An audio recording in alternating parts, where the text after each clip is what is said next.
స్పష్టత అన్నది మనిషి జీవితంలో చాలా అవసరం. మనిషి ఏ ధ్యేయాన్ని పెట్టుకున్నాడో ఆ ధ్యేయాన్ని సాధించడానికి ఎప్పుడూ ప్రయత్నం చెయ్యాలి. It is not a disgrace if you not reach the stars, but it is surely disgrace if you do not have the stars to reach for.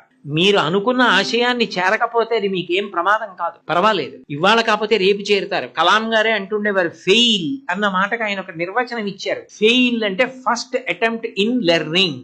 మొదటిసారి ప్రయత్నం కాబట్టి విఫలమయ్యావు, ఇంకోసారి ప్రయత్నిస్తావు, సాధిస్తావు. ఫెయిల్ అన్న మాట మనిషి నిరుత్సాహపడిపోవడానికి కారణం కాదు. నీకు అసలు లక్ష్యం అంటూ ఉండాలి. లక్ష్యమే లేని జీవితానికి అర్థమే ఉంది. బీటెక్కి వచ్చావు అంటే ఇంటర్మీడియట్ లో ఎంత కష్టపడి చదివి అహరహం ఎంటెక్ లో ఎంసెట్ లో ర్యాంక్ వచ్చి ఇంజనీరింగ్కి వచ్చావు.